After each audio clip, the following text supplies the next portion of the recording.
Greetings, my human friends.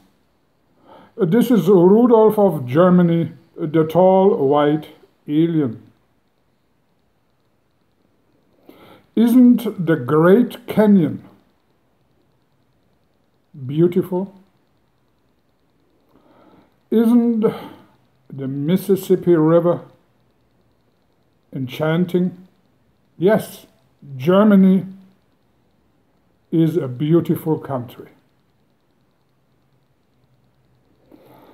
Now, some of you may argue and say, wait a minute, we're talking about the United States of America, the greatest nation on earth. How can you say this is Germany? Well, not yet. Not yet. Well, in the course of time, particularly when time has no beginning and no end to it, we're talking about the fact of eternity in this universe of mind. In a universe of mind where there is no beginning and no end, the end must meet the beginning, because both are one and the same. And if there is no beginning to something and no end to something, but a constant intense flow of energies and a constant change, all the conditions within become a possibility and eventually a reality. So what you call the Grand Canyon was not a canyon at all in the beginning, and what you call the Great River was dry one day and will be dry again. And then what you call the United States one day may very likely become part of the great German Empire, which may arise one day, or the Empire of Nigeria. All of these possibilities become a reality one day if time has no limit to it. So, what I'm speaking of today is less about geography and more about time and its reality, which everybody can every single day experience in form of observing change. To make it even more clear to you, if there's no beginning and no end to time and space, and it has always been there and always will be there, then all the movement in it include all the possibility of outcomes. So if a scientist, a human scientist, with a limited human mind, gets the idea to state, if you take all the parts of a jumbo jet, let's say a jumbo jet has 1 million parts, large, middle, and even very, very tiny. You take these 1 million parts of a jumbo jet, deassemble it, and throw all these parts into the air at the same time, each piece by themselves.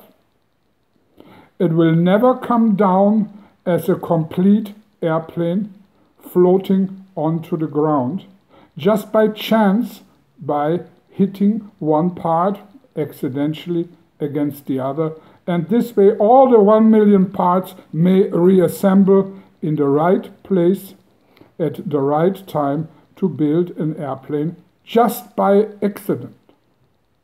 Any human scientist would call this an impossibility.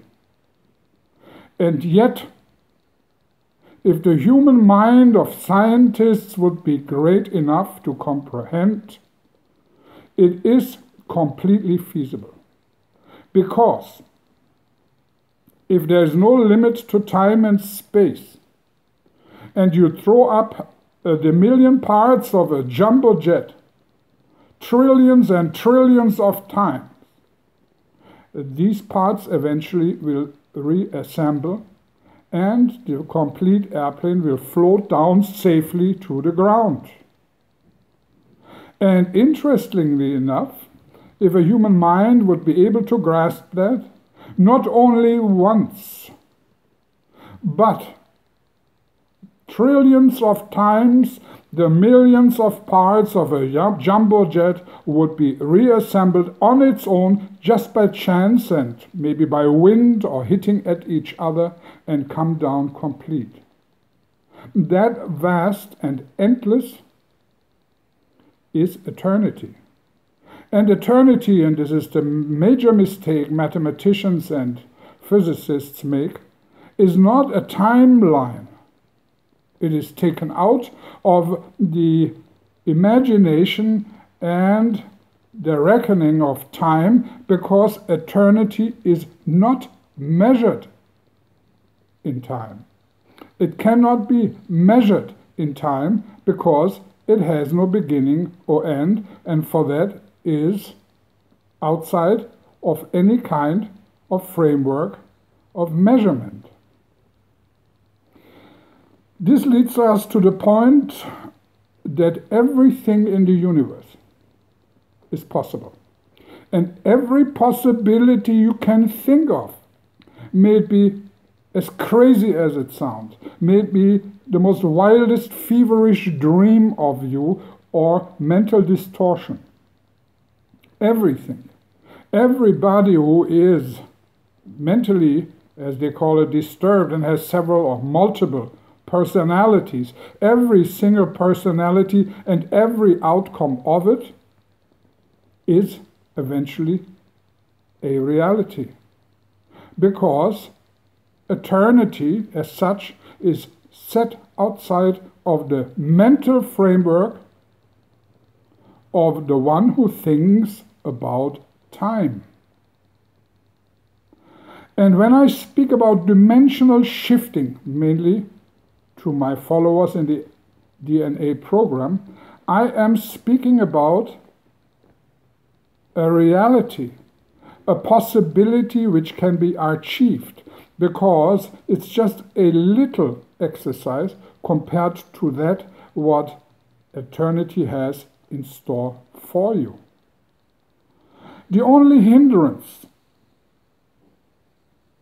in this whole game of eternity and measurement of time and matter, the only hindrance is the lack of imagination and the necessary tools to use this particular imagination in order to meet at the end of the operation. Rudolf of Germany.